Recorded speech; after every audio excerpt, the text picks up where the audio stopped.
This is the island of Koh Tao. If you've ever expressed any desire for a tropical holiday, the chances are you've already heard of this island. With platinum sands, luscious palm trees, and vibrant blue waters, Koh Tao is arguably one of the most idyllic islands on the planet. But following a long and grisly streak of disappearances and mysterious deaths, it is quickly becoming better known as Death Island. So, what exactly happened here? And why the morbid name? My name is Adrian, and welcome back to another video by Coffeehouse Crime. Today we're deep diving into the history of Koh Tao, and why you may want to scratch this island off your bucket list. Just a quick heads up, but I post solved, unsolved and strange cases here on a weekly basis, so if that sounds like your kind of thing, please consider subscribing to Coffeehouse Crime. So pull up a seat, grab a coffee and sit back, my friend. This is the case of Death Island.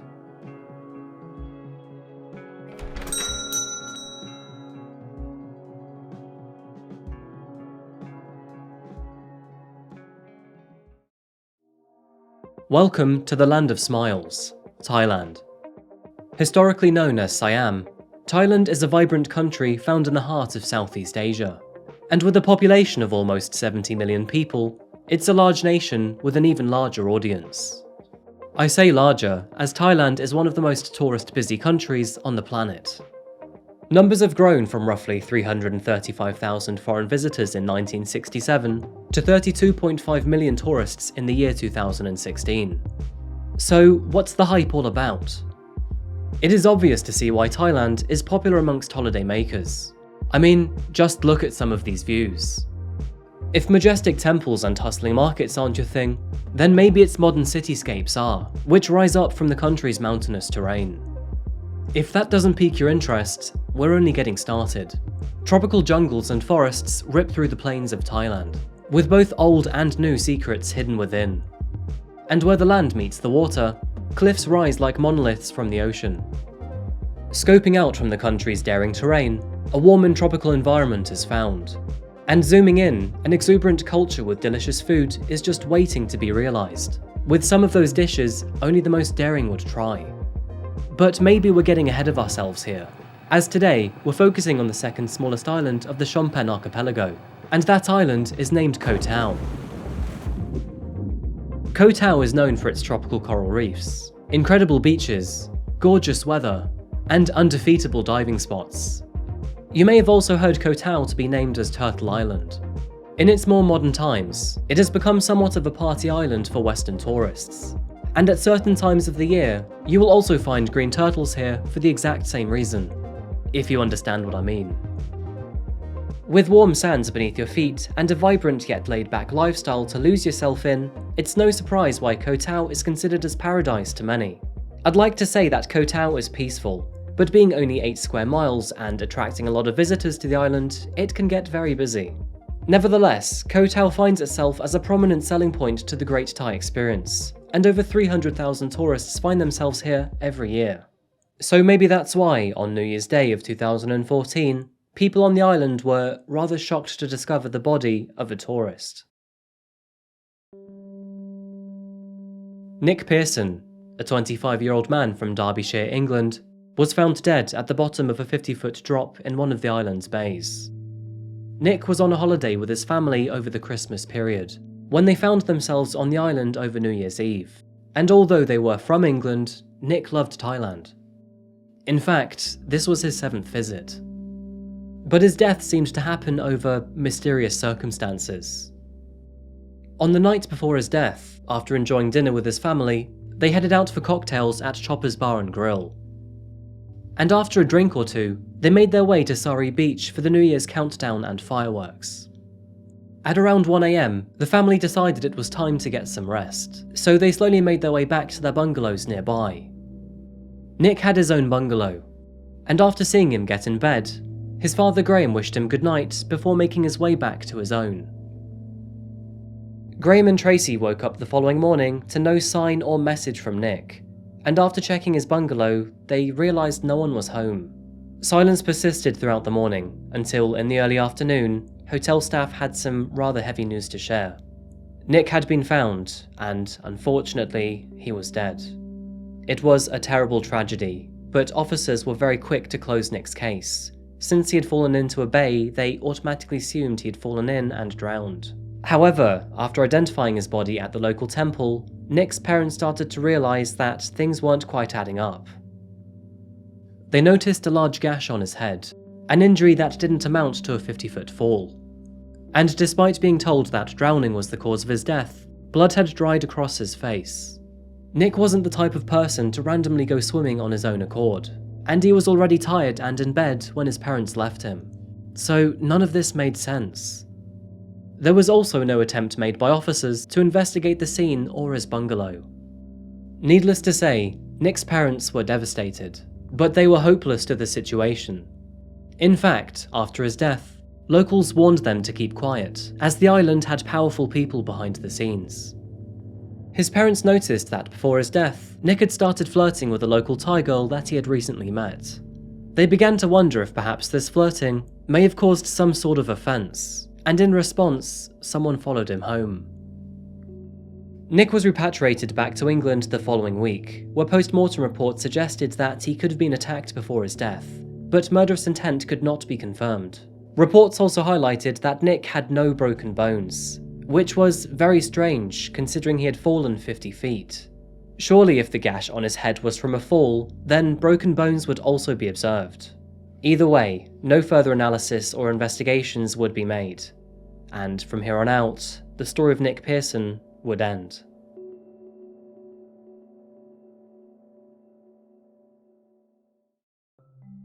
This wasn't the first time that Koh Tao had experienced a mysterious death, as unfortunately, it's somewhat part of our nature.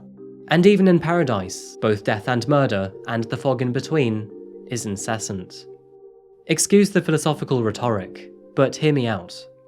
On a timeline relative to the rest of the world, Koh Tao has barely been around.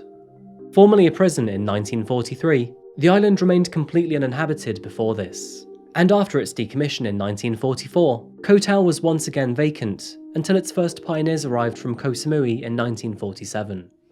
And 3 decades later, in 1977, the island would see its first travellers, with its first resort being erected in 1984.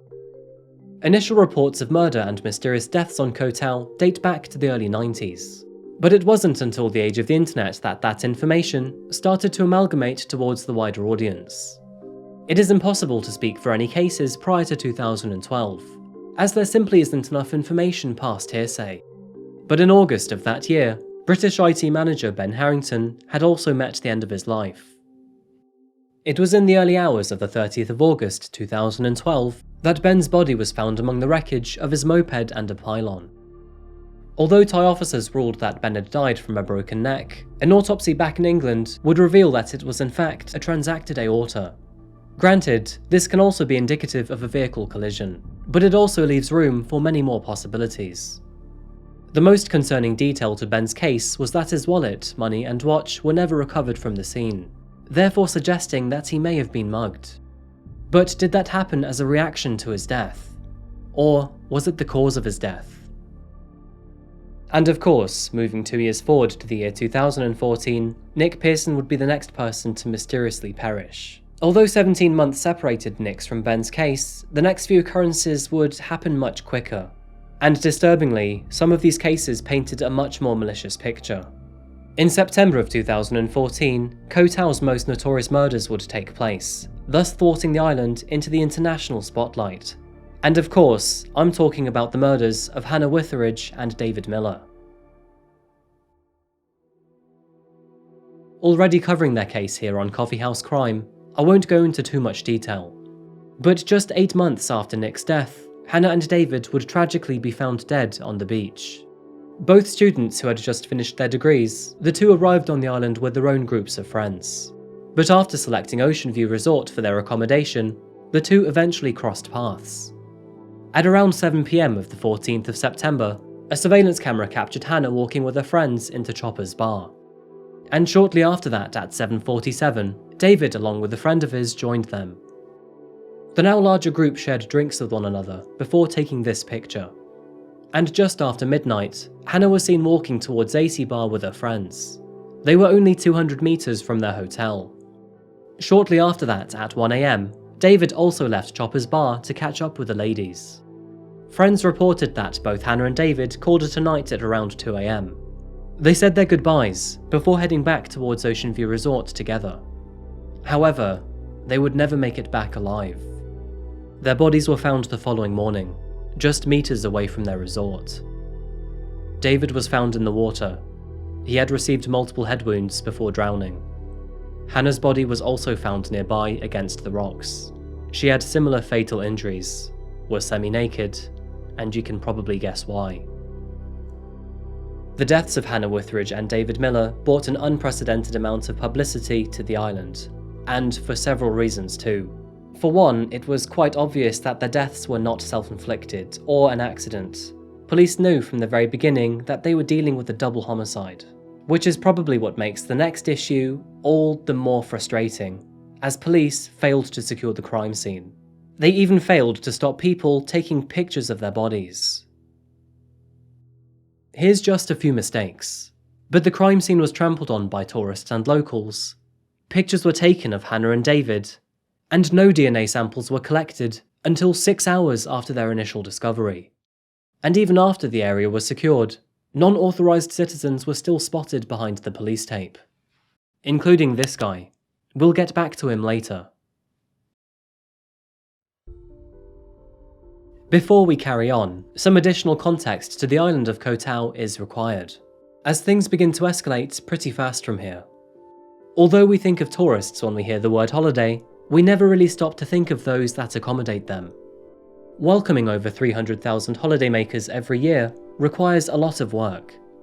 The island has a permanent population of around 1,500 people, and although there are Thai residents on the island, most of them who aim to serve its tourists are actually from Myanmar, also known as Burma. None of these Burmese workers residing on Koh Tao actually own any of the businesses on the island, and in fact, some of them don't even have the legal documentation to work here. But by default, all businesses on the island must hold majority ownership by a Thai citizen, and in many of these cases, that equates to 51%. But who exactly owns the other 49% of these businesses? For a lot of them, the short answer is the owner of the land underneath it, which most of the time is the Tawitian family. It is reported that the Tawitians are an extremely wealthy family that have lived on Koh Tao for most of its inhabited life. And having a stakeholder in many of these businesses, they maintain relatively strong control of their operations, profit, and to a certain degree, rules. With as little as 3 police officers stationed on the island at any one time, it is arguable that Koh Tao is often left to its own devices. And with the Tawitian family being the most influential entity on the island, it is also arguable that perhaps this influence may encroach socially accepted normals. For example, even in crime scenes such as the murder of Hannah and David, Montrawat Tawitian was permitted to stand behind police tape in a zone that he should have no influence or control over. And, coincidentally, he owned AC Bar, the very bar that Hannah and David had visited that night. Rumours of the so-called Koh Tao Mafia have been around for quite some time, but following Hannah's and David's death, allegations of them being involved spiralled in the following days. Very soon after, a surveillance image of what appeared to be Montrawat out during the time of their murders started to circulate, and in response, Montrawat fled from the island before going into hiding. Since police had no idea who the killers were, tensions started to escalate over the following days, and reports of marks, cuts, burns and bruises appearing on Burmese migrants started to appear, as did several allegations of torture. But on the 2nd of October 2014, 16 days after the death of Hannah and David, progress had apparently finally been made. Police obtained surveillance footage of 3 men on a scooter near the crime scene, and they were eventually identified as Mong Mong, Saw Lin and Wei Pio. After being arrested on suspicion of murder, it would only take 24 hours for Saw Lin and Wei Pio to confess to these evil crimes. And authorities would make a spectacle of this, publicly broadcasting a reconstruction of the murders with Saw and Wei. However, 5 days later, the two would officially retract their confessions after claiming that they'd been tortured into submission. Evidence also suggested that the two could have been framed, as DNA analysis confirmed that the weapon used to kill David and Hannah did not match the DNA of Saw Lin or Wei Pio. And even to this day, The DNA profile hasn't been linked to anyone.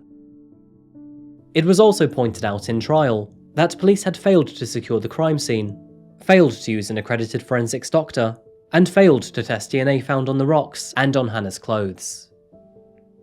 Regardless, on Christmas Eve of 2014, Zor Lin and Wei Pyo were officially found guilty over the murders of Hannah Witheridge and David Miller, and as a result, they were sentenced to death. Thai officials received a substantial amount of backlash following this decision, and this backlash even came from Hannah Witheridge's sister, and even Anonymous, who declared war against the Thai government for favouring tourism over people's safety. It was already well known that the Thai government and its police services had been corrupt for a long time, but this really heightened awareness. Regardless, authorities were hoping that now they had 2 people guilty and behind bars, tourists would start to see the island as safe again and would start revisiting Koh Tao. However, exactly 1 week after their guilty verdict, another tragedy hit the island. In the early hours of New Year's Day 2015, the body of a French national named Dimitri Povse was found suspended from the ceiling of his beach bungalow. Dimitri's friends claimed that they had gone out with him for New Year's drinks the night prior, before returning to their own accommodation and leaving Dimitri alone. The cause of death was asphyxiation, and police concluded that he had taken his own life as a written letter was left behind, detailing his love for a local woman named Iris.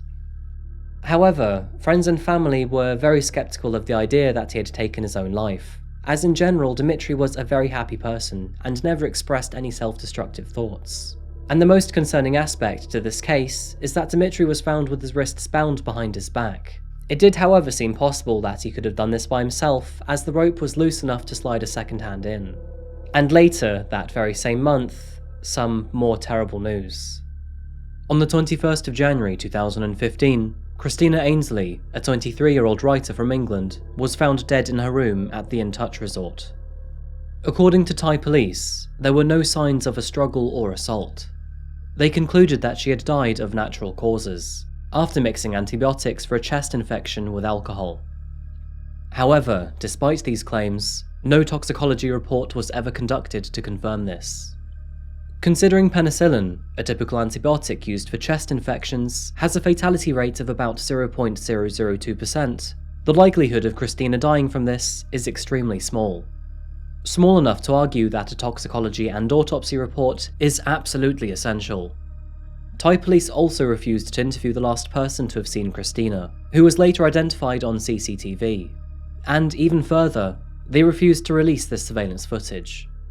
An officer also added that the bungalow she was found dead in was owned by Montserrat Tawichian, the very same man who managed the bar where David and Hannah were on their final night.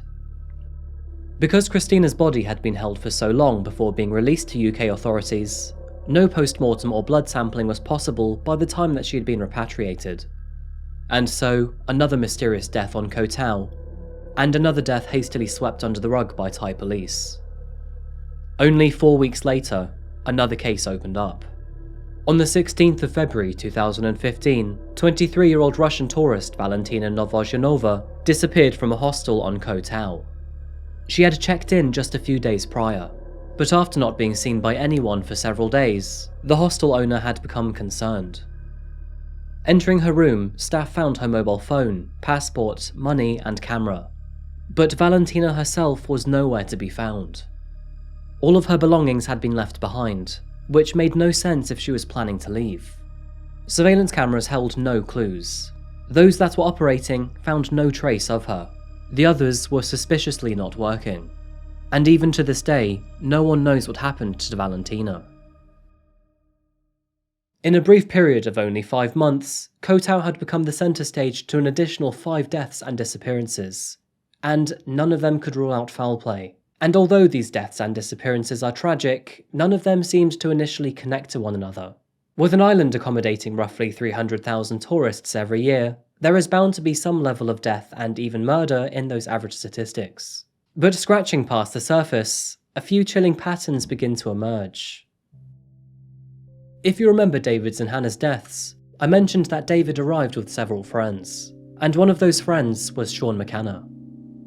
Following the murder of David and Hannah, Sean continued to remain on the island. Arriving at a bar the following night, he shared his pain and frustration with one of the workers. It was during this conversation that the bar owner and 3 of his men sat down around Sean. And, well, this is what was said. I went to a bar where a guy started asking me questions because he knew that I knew the guy who died. 3 of them sat me down and started asking me questions. And I was a bit drunk, so I was answering them. They just said to me, you're gonna hang yourself tonight. You're gonna hang yourself tonight. We're gonna watch you hang. But you died tonight, so I just ran. I just left and ran. At around 3:30 AM, Sean desperately posted to Facebook to say, "Thai Mafia are trying to kill me. Please help me." He took pictures of the men, uploaded those photos to Facebook, and ran. Although the men instructed Sean to end his life, they were very particular in the way they wanted it done. In fact, it was the exact same way Dimitri had passed away, a circumstance that could appear as self-inflicted, and one of these men at the bar was Montrawat Twitchian.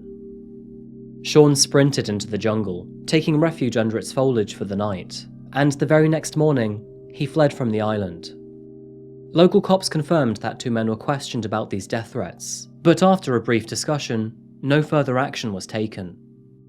And these details aren't the only similarities to Hannah's and David's case, as years later, Sam Venning and his friend Carla Bartel would eventually come forward to reveal that they were attacked 1 year before Hannah's and David's death in the exact same spot. Interviewed by Australian lawyer Ian Yarwood, Sam recalled how one night in 2013, he and Carla were sat on a rock at the south end of Sari Beach. It was pitch black, and no one was around.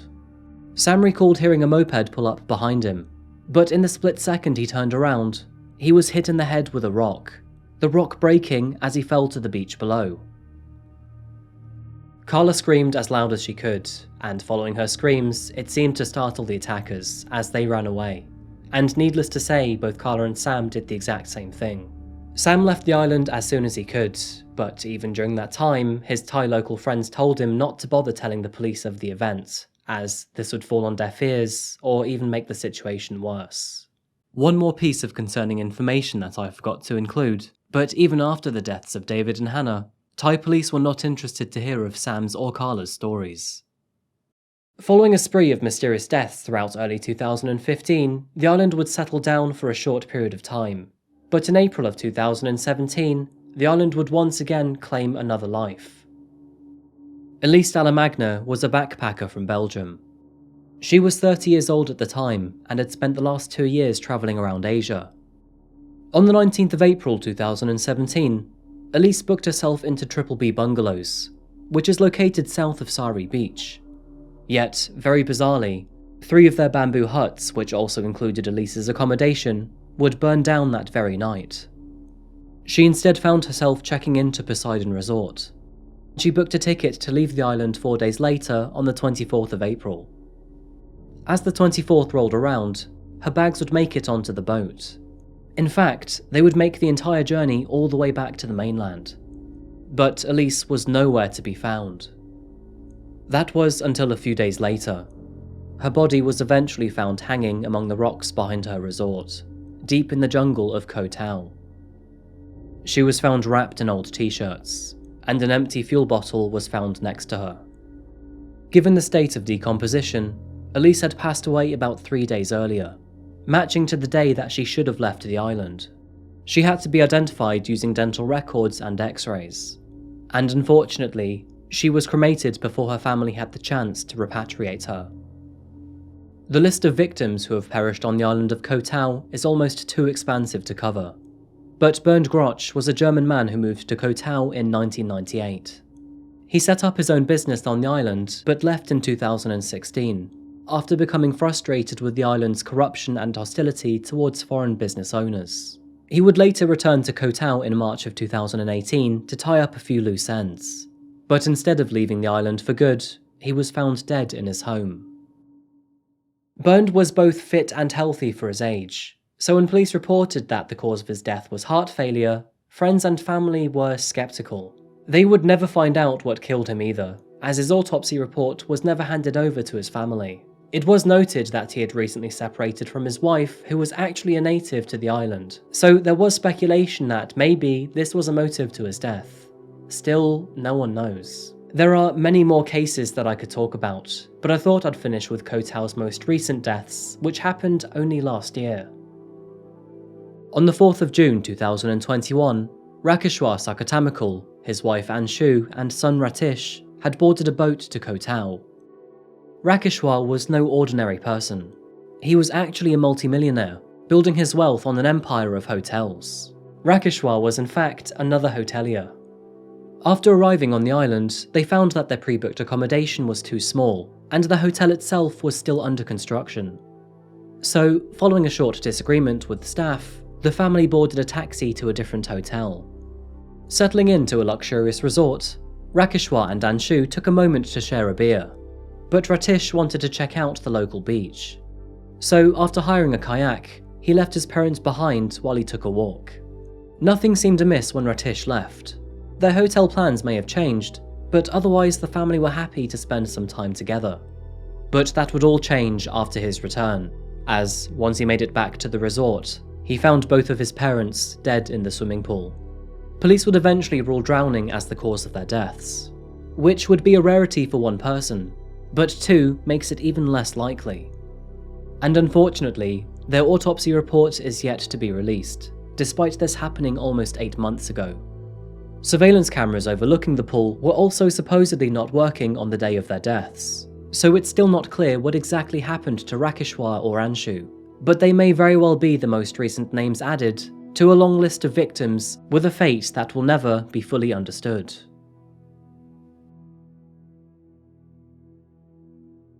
So, what's my synopsis on Koh Tao? Is it an island that you should consider visiting, or is it one to avoid entirely? Here are the facts. There have now been several deaths on the island, all of which are shrouded in mystery, and if you dig even deeper, you will find several more. It is also obvious to see that these deaths and events are not all coincidental.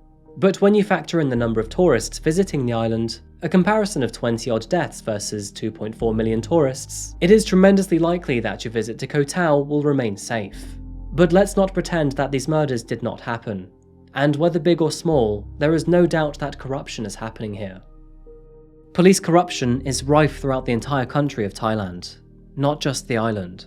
In fact, according to a study by Transparency International, which was published in November of 2020, nearly half of all Thais interviewed admitted that they had to pay bribes to the police in the previous 12 months alone. The close relationship between business and government has resulted in a widespread use of bribes in most sectors across the country, and bribery and conflicts of interest are most common within Thailand's private and public sectors. Koh Tao has found itself in a unique situation. Since the island hasn't been inhabited for long, it is still majority owned by one family, the Witheridges. And with the number of tourists visiting the island, this clearly puts them in a financially dominant position.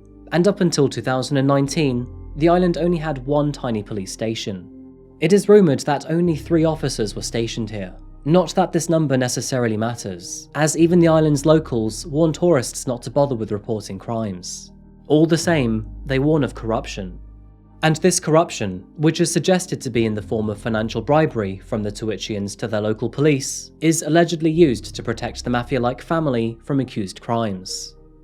Picking Hannah's and David's case, for example, several witnesses reported seeing the two argue with Montrawat in a bar earlier that evening. Montrawat's DNA was never collected or analysed, and despite Zorlin and Waipio initially confessing, they later claimed that they were forced into submission. It is factually correct that the DNA found on the weapon did not match their own, and independent retesting of the DNA was never allowed by Thai officials. So, can we really trust Thai police? To put this into perspective from the other side, a high-ranking officer at the corrections department had even once revealed in a TV interview that his belief is half of all prisoners are scapegoats. The amount of people and information outwardly scream it. And bribery is not the only motivating factor to sweep these deaths under the rug either, as Thailand is eager to present itself as a safe place for tourists to visit and travel. Blaming foreigners or migrants instead of accusing their own locals protects Thailand as a destination for holidays and therefore brings more money into the country. Tourism for the year 2030. So it therefore makes practical sense for police to curb any threats to Thailand's reputation, despite that being severely immoral. So, is Koh Tao safe to visit? For the most part, and no promises, it is at risk. It appears that before Koh Tao can be considered fully safe and compliant to standard expectations, some serious reforms need to be made to the operations of Thai police. Once that happens, more stringent processes need to be implemented in order to both limit and control businesses and families on the island, including this so-called Koh Tao Mafia. And although these changes may help save lives in the future, it is impossible to bring back those that we have talked about today. The number of tourists who have died on Koh Tao is far greater than the 11 I've mentioned, by the way. These are just a handful of the more concerning cases. Many victims have come forward to share their stories of being attacked on the island, and even YouTuber George Benson has shared his story of witnessing an English tourist getting beaten up by 4 Thai business owners. So it's not just thinking about those who have died or disappeared, but also all of those encounters that have left others physically, emotionally, and mentally injured. All of the information in today's video is collated through my own research and investigations. They don't necessarily reflect my opinion on Koh Tao or its inhabitants, nor am I trying to discredit the island or its people. I am simply here to bring awareness to the tourists that are dying on this island. For the record, Thailand is an incredible place. I've travelled here twice, including once to Koh Tao. If you're from the Western world, Thailand truly is a country like no other. The sudden shift in culture is both alarming and extremely empowering. From the minute differences like birds and road markings, all the way through to larger aspects like its staggering beauty, Thailand is a place that will heighten your senses. With its Buddhist temples, bustling cities, delicious food, jaw-dropping beaches, and breathtaking scenery, Thailand is a place to lose yourself and find yourself. But just like everywhere else in the world, that is not to say that the country is perfect. It does have a higher than average fatality rate for tourists, but most of this is from traffic accidents, influenced by Thailand's unforgiving road standards. And police corruption is a serious problem in Thailand, something that must be changed to protect the country's integrity in the future. The overwhelming majority of tourists visiting Thailand will make it back home without any problems whatsoever. But should you find yourself visiting the country, or more specifically Koh Tao, please make sure to be sensible, prioritise your safety, and look after those around you. And that just about wraps up today's case. Thank you so much for watching another video today by Coffeehouse Crime. If you found this video interesting, or you learned something new today, then please remember to like the video and subscribe if you haven't yet. So what do you think about Koh Tao? Will you ever visit the island? And also, what do you think of the format of today's video? Rather than focus on one individual case, I wanted to focus on a location. Did you enjoy it? Please let me know in the comments down below. Thank you again for watching, folks, and as always, I'll see you next week in another video. But until that moment arrives, look after each other. Goodbye.